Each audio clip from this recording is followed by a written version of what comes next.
துணை முதலமைச்சராக இருந்தாலும் திராவிட முன்னேற்ற கழகத்தின் இளைஞரணி செயலாளராக இருந்தாலும் அவருக்கு இன்னும் பக்குவம் வரவில்லை, முதிர்ச்சி வரவில்லை என்பதை காட்டுகிறது.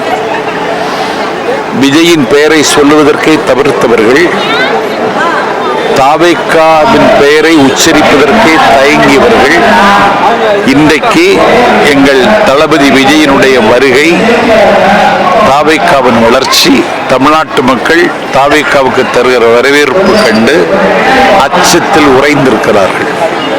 ஆகவே இதை நாங்கள் பொருட்படுத்தவில்லை என்றாலும் விஜய் பக்குவப்பட வேண்டும் என்று அவருக்கு அண்ணனாக இருந்தவன் என்ற முறையில் கேட்டுக்கொள்கிறேன்.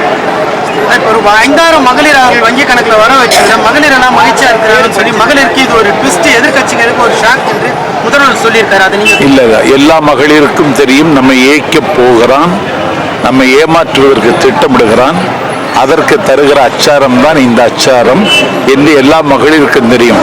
5000 ரூபாய் வங்கியில கணக்கு வந்ததற்கு பிறகுதான் சேலத்தில் நேற்றுக்கு சீலநாயக்கன்பட்டியில் நடந்த மாபெரும் பொதுக்கூட்டத்தில் மக்கள் சந்திப்பில் எங்கள் தலைவருடைய பேச்சை கேட்க இத்தனை மகளிர் எப்படி திரண்டார்கள்? 5000 வாங்காதவர்களா?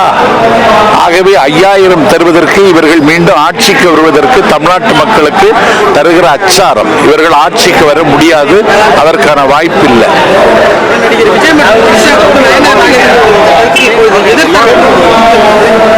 அதே கட்சியில் இருந்த புஷ்பா இது வரைக்கும் அதுக்கு எதிர்ப்பு ராமதாஸ் சொல்லியிருக்காரு. அதை பற்றி உங்களுக்கு இல்ல, பாட்டாளி மக்கள் கட்சி தலைவர் கருத்து சொன்னதற்கும் திமுகவின் துணை பொதுச் செயலாளர் கனிமொழி அதற்கு கண்டனம் தெரிவித்ததற்கும் பிஜேபி கட்சியின் மூத்த தலைவர்களில் ஒருவரான முன்னாள் ஆளுநர் மதிப்பிற்குரிய தமிழிசை சவுந்தரராஜன் கண்டனம் தெரிவித்ததற்கும் பிஜேபி கட்சியினுடைய தேசிய மகளிர் அணி செயலாளர் கோவை தொகுதியின் சட்டப்பேரவை உறுப்பினர் வானதி சீனிவாசன் கருத்து சொன்னதற்கும் தாவேக்காவின் பரப்புரை செயலாளர் என்ற நிலையில் நான் நன்றி தெரிவித்துக் கொள்கிறேன்.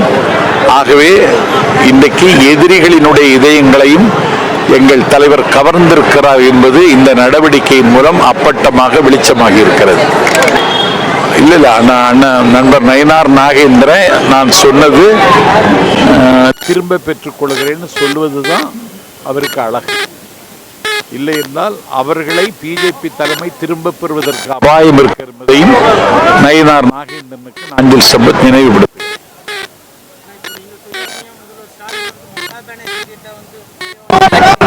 ஆமா, நீங்க சொல்றீங்க அவர் உங்களுடைய வயசுல சின்னவரானா?